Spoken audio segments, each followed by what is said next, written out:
அன்பு நேயர்களே வணக்கம்.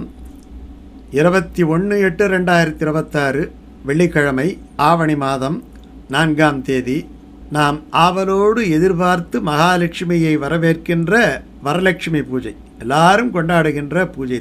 ஒரு சிலர் பார்த்திங்கன்னா அடுத்த வெள்ளிக்கிழமை கொண்டாடுறாங்க. ஆவணி மாதம் 11ஆம் தேதி, அதாவது 28/8/2026 ஆகஸ்ட் மாதம் 28ஆம் தேதி சிலர் அனுஷ்டிக்கிறார்கள். உங்கள் குடும்ப வழக்கத்தை பார்த்து கொண்டு நீங்கள் அனுசரிக்கலாம். ஒன்றும் பெரிய தவறு ஒன்றும் நிகழ்ந்து விடாது. பொதுவாகவே ஆடி மாத அமாவாசையிலிருந்து ஆவணி மாத அமாவாசை வரை இருக்கக்கூடிய காலத்திற்கு சிரவண மாதம், அந்த சிரவண மாத பௌர்ணமிக்கு முந்தைய வெள்ளிக்கிழமை எந்த வெள்ளிக்கிழமை வருதோ அந்த வெள்ளிக்கிழமை தான் பொதுவாக அந்த மகாலட்சுமி விரதமாகிய வரலட்சுமி நோன்பு அல்லது வரலட்சுமி விரதத்தை அனுஷ்டிப்பது வழக்கம். இப்போ பொதுவான தினமாக ஆகஸ்ட் மாதம் 21ஆம் தேதி அமைந்திருப்பதாலே அன்றைக்கு அந்த வரலட்சுமி விரதத்தை கொண்டாடலாம்.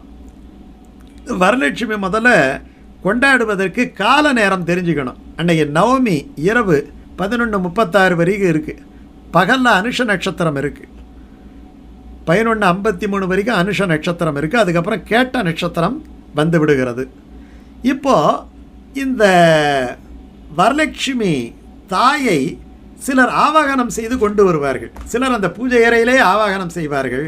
சிலர் கலசத்திலே தேங்காய் வைத்து அல்லது மகாலட்சுமியினுடைய முகத்தை வைத்து ஜோடித்து பட்டுப்புடவை எல்லாம் கட்டி நகைகளை எல்லாம் போட்டு ஒரு தாம்பாளத்திலே ஒரு வாழை இலையிலே அரிசியை வைத்து அதற்கு மேலே இந்த கலசத்தை வைத்து வெளியிலே தூப தீபங்கள் காட்டி மகாலட்சுமி தாயே எங்கள் வீட்டுக்கு நீங்கள் வர வேண்டும் என்று சொல்லி வரவேற்று பூஜை அறையிலே அமர வைப்பார்கள். அப்போ வெளியிலிருந்து மகாலட்சுமியை அழைப்பது என்று ஒரு சடங்கு ஒன்று செய்வார்கள். அது பெரும்பாலும் பார்த்திங்கன்னா வெள்ளிக்கிழமைன்னா அது வியாழக்கிழமை சாயங்காலமே செய்வார்கள். அப்படி செய்யக்கூடியவர்கள் அந்த மகாலட்சுமியை எப்பொழுது வீட்டுக்கு அழைப்பது என்பது வியாழக்கிழமை மாலை 4:40 7:10 வரைக்கும் நேரம் நல்லா இருக்குது. அந்த நேரத்தில் நீங்கள் அழைக்கலாம். வெள்ளிக்கிழமை பூஜை பண்ணுற நேரம் இருக்குது இல்லையா, காலை 6:10 7:10, காலை 6:10 7:10, அதுக்கப்புறம் மாலை 5:10 6:10. இரவு பூஜை, இரவு ஒரு பாலாவது வச்சு படைக்கணும். அது 8:10 9:10. இதுக்கப்புறம் நீங்கள் புனர் பூஜை செய்து மகாலட்சுமியை விடை கொடுத்து அனுப்ப வேண்டும். அது அடுத்த நாள் புனர் பூஜை செய்வார்கள். சிலர் இரவே புனர் பூஜை செய்வதும் உண்டு.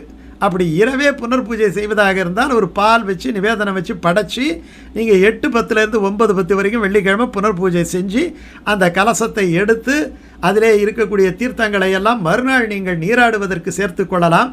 அப்படி இல்லாவிட்டால் கால்படாத இடமாக பார்த்து ஏதாவது ஒரு மரத்துக்கு அதை நீங்கள் ஊற்றலாம். அது ரொம்ப முக்கியம். அடுத்த நாள் புனர் பூஜை சனிக்கிழமை பண்ணணும் அப்படின்ட்டு நினைக்கிறவங்க சனிக்கிழமை காலை 7:10 7:40 இந்த புனர் பூஜையை செய்யலாம். இது ரொம்ப முக்கியமாக நீங்கள் ஞாபகத்தில் வச்சுக்கிங்க. ஏன் இந்த பூஜையை செய்கிறோம்? சுமங்கலி பெண்கள் தங்கள் கணவன் அல்லது குடும்பத்தின் நலனுக்காக மாங்கல்ய பாக்கியம் நிலைப்பதற்காக இந்த விரதத்தை பல காலமாக செஞ்சுக்கிட்டு வராங்க. இதுக்கு ஒரு சின்ன கதை ஒன்று இருக்குது. மகத தேசம்னுட்டு ஒரு தேசம் இருக்குது. அதில் சாருமதி அப்படிங்கிற பெண். ஏன்னா இந்த கதையை படிக்கணும் இல்லாட்டி கேட்கணும்.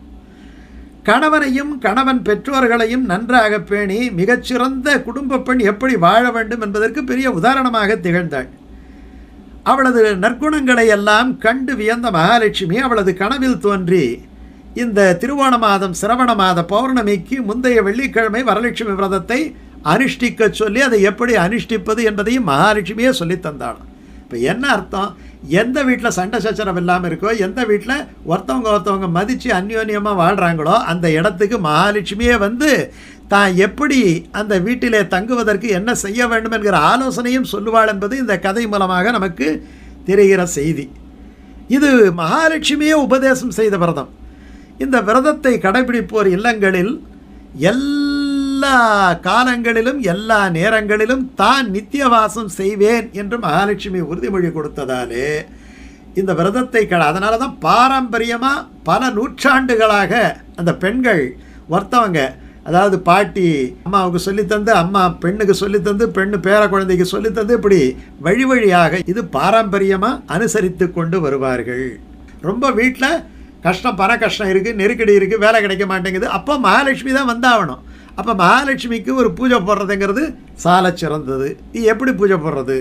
முந்தைய நாள் வீட்டை சுத்தப்படுத்தி மாக்கோலம் போடணும், பூஜைக்கான இடத்த பசு சாணத்தால் மெழுகணும், காலையில் நீராடி பூஜை அறையில் விளக்கேற்றணும், முடிஞ்ச அளவு குத்து விளக்கா இன்றைக்கி ஒரு நாளாவது 5 முக குத்து விளக்கேற்றுவது நல்லது. அப்புறம் ஒரு கலசத்தில் நிறைய திரவியங்கள் எல்லாம், வாசனை திரவியங்களை எல்லாம் போட்டு மாவிலை கொத்து வைத்து மஞ்சள் தடவிய தேங்காய் வைக்கணும். சில பேர் முகத்தை வச்சு ஜோடிப்பாங்க. அந்த தேங்காயிலேயே லட்சுமி மகாலட்சுமியினுடைய உருவத்தை வைத்து அலங்காரம் செய்யலாம். அப்புறம் பட்டாடை, ஆபரணங்கள் இதெல்லாம் சூட்டலாம். மலர்களாலே கலசத்தில் உள்ள மகாலட்சுமிக்கு அஷ்டோத்திர நாமாவளி அர்ச்சனை செய்யலாம். லட்சுமி அஷ்டோத்திரம் இருக்குது, லட்சுமி சகஸ்ரநாமம் இருக்குது, அல்லது வேதம் சொல்லக்கூடியவர்களாக இருந்தால் ஸ்ரீ சுக்தம் போன்ற மந்திரங்கள் எல்லாம் இருக்கின்றன. நிவேதனமாக என்ன வைக்கணும் அப்படின்னு சொன்னால், சாதம், பொங்கல் வைக்கலாம், இனிப்பு பொங்கல், பாயசம், வடை. அன்றைக்கி வடை பாயசத்தோடு தான் சாப்பாடு. என்னென்னலாம் செய்ய முடியுமோ அதெல்லாம் செய்யலாம்.